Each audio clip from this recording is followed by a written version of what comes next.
దబ్బకాయల పచ్చడి ఎలా చేయాలంటే ముందుగా వేడి నీళ్ళు కాంచుకొని వీలైతే వేడి నీళ్ళు కాగుతున్నప్పుడే కాయల్ని కానీ నీళ్ళల్లో వేసి కాసేపు కాంచామంటే దానిపైన ఉన్న చేదు తగ్గుతుంది. తర్వాత బాగా తుడిచి బట్టబెట్టి సన్నగా ముక్కలు కట్ చేసుకోవాలి. సన్నగా ముక్కలు కట్ చేసుకున్న తర్వాత ఒక ప్లాస్టిక్ బౌల్లో వేసుకున్నాను నేనైతే. మీరు వీలైతే గాజు వాటిల్లో కూడా వేసుకోండి. అలా కట్ చేసిన తర్వాత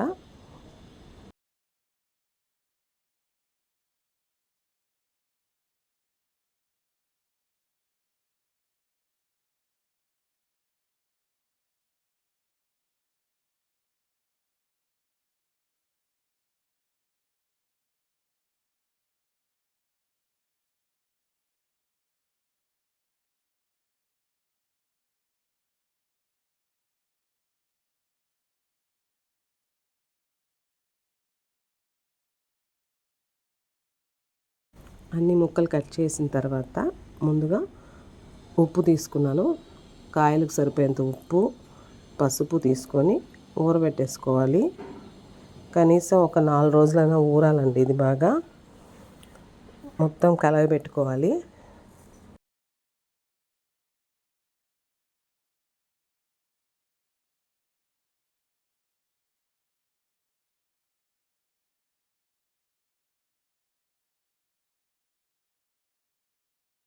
ఉప్పు పసుపు బాగా కలిసిన తర్వాత ఒక క్లాత్ చుట్టన్నా లేదా ఒక తట్ట మూసి పెట్టైనా ఒక వారకు పెట్టుకోవాలి. నైట్ మార్నింగ్ మనం ఎండలోకి తీసి పెట్టుకుంటే కొంచెం బాగా ఊరుతుందండి. ఇలా ఊరిన తర్వాత మనం తిరగమాత పెట్టుకుంటే సరిపోతుంది. ఇప్పుడు కావాల్సిన కారం 3 days తర్వాత టేస్ట్కి తగినంత కారం తీసుకున్నాను. ముందు కలిపి పెట్టుకోవాలి. ఈ నారదబ్బకాయ ఊరగాయలో ఎక్కువ ఆయిల్ ఖర్చు కాకుండా ఉండాలంటే మనం నిమ్మరసాన్ని కూడా యూస్ చేసుకోవచ్చు.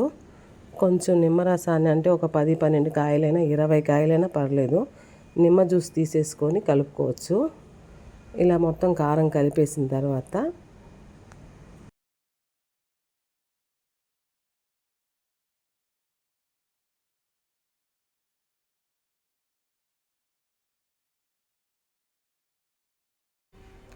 ఇప్పుడు కలిపిన తర్వాత ఆయిల్ వేసుకొని ఒక పెనంలో ఆవాలు, ఎండుమిరపకాయలు వేసుకోవాలి. దాని తర్వాత బాగా వేగిన తర్వాత దించేసుకొని ముందుగా మనము ఇంగువ పొడి చేసుకొని వేసి పెట్టేసుకోవాలి. కొంచెం గోరువెచ్చగా ఉన్నప్పుడే అది కరిగిపోతుంది. తర్వాత మెంతుల పొడి, జీలకర్ర పొడి, ఆవాల పొడి అన్నీ 2 స్పూన్లు తీసుకున్నాను నేను. అన్నీ ఆయిల్లోనే, అంటే ఆయిల్ చాలా చల్లారాల, గోరువెచ్చగా కూడా ఉండకూడదు ఆయిల్, లేదంటే ఒక స్మెల్ వస్తుంది. ఆ తర్వాత వేసుకోవాలి అన్ని పొళ్ళు, మెంతులు, జీలకర్ర, ఆవాలు మూడింటిని వేసేసుకొని కలపెట్టుకునేసి ఇప్పుడు మనం ఊరగాయలకు తీసుకున్నాము. నిమ్మ జ్యూస్ని కలుపుకున్నాను. గింజలు లేకుండా వంచుకునేసి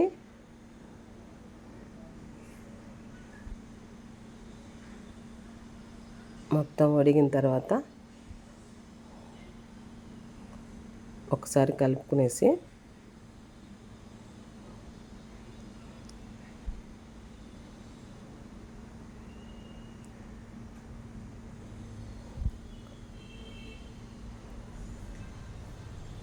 ఇప్పుడు తిరగమాతకైనా కలుపుకున్నాము.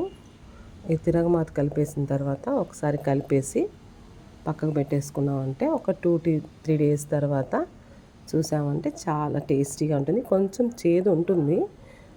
ఆ చేదు ఉన్న మనకు మంచి ఆరోగ్యమైన ఊరగాయ అండి ఇది. ఊరగాయలో కూడా మంచిదే, వాతాలు ఇవన్నీ తగ్గుతాయి.